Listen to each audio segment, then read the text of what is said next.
Hi guys, I'm Danielle and today I'll be discussing how to manage your health and well-being, and today's topic is about establishing a routine.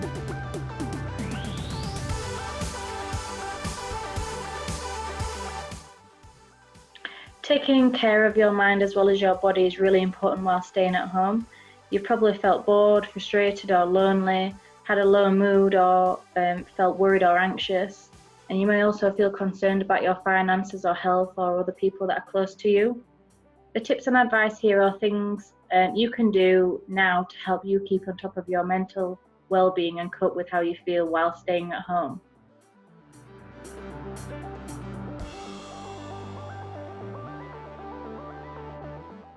So why is routine so important? It's best to do 1 week at a time. At the moment it's quite difficult to plan too far ahead, so I would always recommend just doing 1 week in advance. A lot of things can change in 1 week as well. But planning your week can increase productivity and you won't feel like you're wasting your time. So, for example, even though coronavirus lockdown has been here for like roughly 4 to 5 weeks now, I think a lot of the time the days can feel pretty long. But if I think about when the first day hit, it feels like it's gone pretty fast, and I'm not sure where my time has gone. But planning is also a good coping mechanism and it helps you feel distracted as well. I'm going to just mention 3 points that I think that we should definitely include in your weekly plan, and then after this I'll show you how to plan it as well.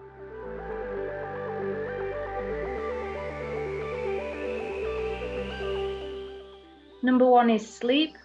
So planning your week can help you to develop a better sleep pattern and a better body clock as well. So sleeping in late and waking up late can be a hard habit to get out of. I would start to plan what time you're going to wake up and try to stick to that. So for example, just if you said, right, I'm just going to try and wake up at 7 o'clock every single morning, I'm not going to try and go to bed any earlier, and just want to make sure I get up at that time. The more days that you try and wake up at 7 o'clock, you will start to feel tired later on in the day, and try and avoid naps if you are trying to establish a routine with sleep. And then that'll help you to get a better sleep routine instead of trying to make yourself go to sleep at 9 o'clock every single night, because if you're used to going to bed at 11 or 2 in the morning, then it's going to be a lot harder to do it that way.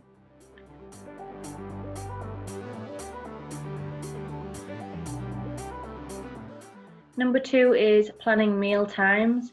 So if you're like me, you're either under eating or overeating since lockdown. I seem to go from one extreme to the other. So planning meals can help to normalise your week, and it has a sense of comfort as well. So it helps you to, having meal times can bulk up most of your time in the week, because there's a lot of prepping, and the cooking time as well can be quite time consuming. And you don't have to be too rigid with mealtime, but planning can help to avoid replacing it with an evening binge. So I've done it already where I've not planned what I'm going to eat, and I'll just have a binge in front of the TV and not actually have any proper food. So planning your weekly shop, planning what meals you're going to have, and getting that food in as well, so you know what recipes you can look out for.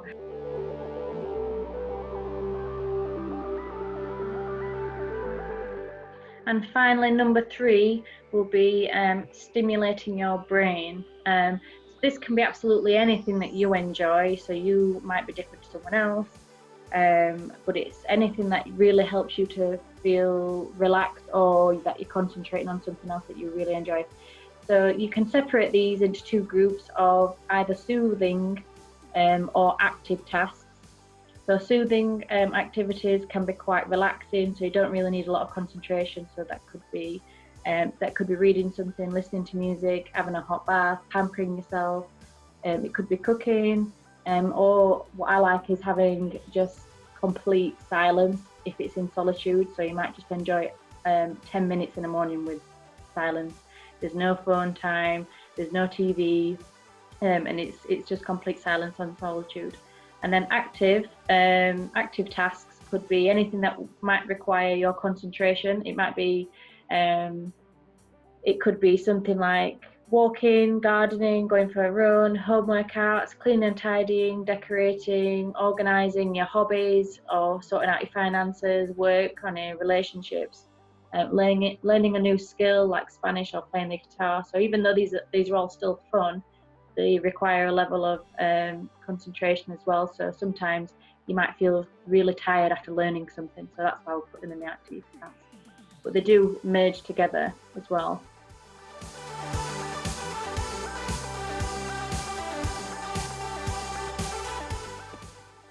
How to develop your weekly plan. Throughout this, I want you to start thinking about what times of day you particularly struggle with.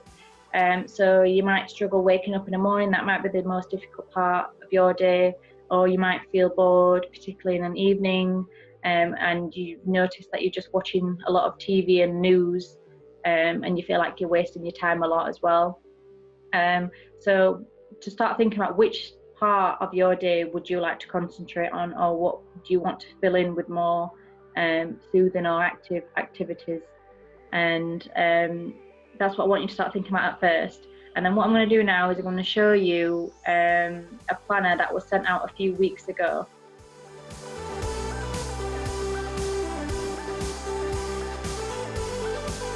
Okay, so this is the weekly planner that we sent out a few weeks ago, and this first one is showing you the different types of day, the different times of day that you can plan some of your activities in. So if you like to be quite organised and you're quite rigid with time, you could say, right, before 9 o'clock I'm going to make sure I have my breakfast and I'm dressed before that time. I want to start work at this time and stuff like that. So this is really good if you like some structure. This next one I would recommend because it allows you to be a bit more flexible with your times of day. So sometimes you set out a really good plan and it's too rigid, and then you get stressed out when you don't stick to that plan.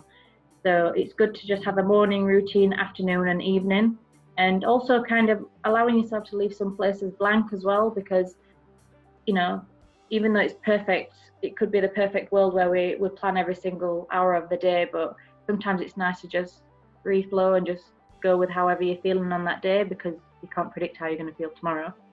And then down here are just some more examples. So this one, for example, is wake up, morning walk, and then it's giving you some more tips as well. Academic time, creative time, quiet time, which is really important, I think, at the moment. Just having some silence away from your phone and the TV. Afternoon fresh air. So it's allowing you to be a bit more creative and thinking about what else you would like to do.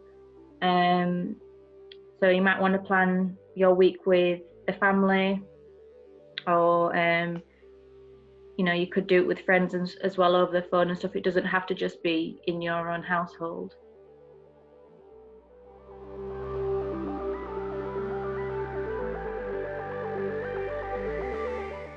So this is something that I've made for the video, and this is just an example if you're struggling to use anything online.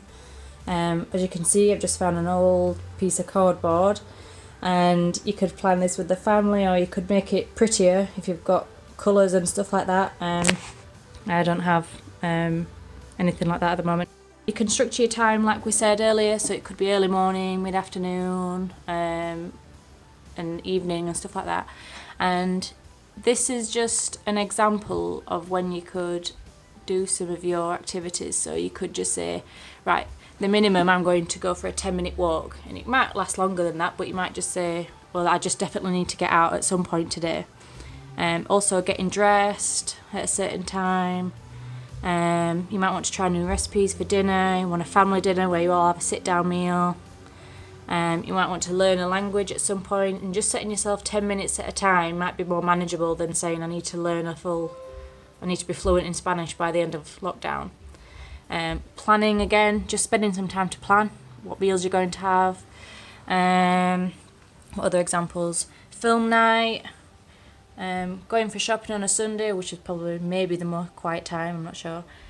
Spending time in the garden, going for a 45-minute walk if it's on a Saturday and you've got more time, clearing out emails, getting dressed, watering plants. So these are just some examples, but what I would also consider is what things do you want to avoid So for example, I didn't put watching the TV or watching news on there because I think a lot of people are watching the news too much at the moment. So this is just an example.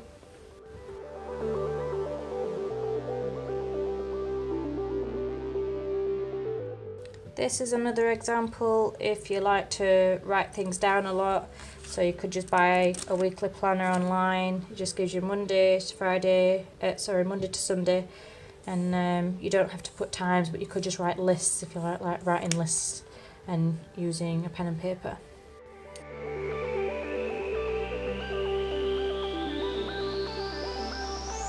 This is another example of how you could structure your week. So if you prefer to be on your phone and you like setting alarms, you could just set your weekly plan on your phone, so in your alarm list. So for example, you could at 6:30 you say, right, I'm going to get up every day, I'm going to have breakfast at 7:30, I'm going to walk at 9, at 12 o'clock I'm going to call my friend, 5 o'clock on Thursdays I'm going to take out the bin. So yeah, this is just another quick and easy way that you could set just like alarms as reminders throughout your week. I hope you found this video useful, and to finish off, I've added a clip of one of my good friends and how she has structured her day. Hope you enjoy, and we'll see you all next week.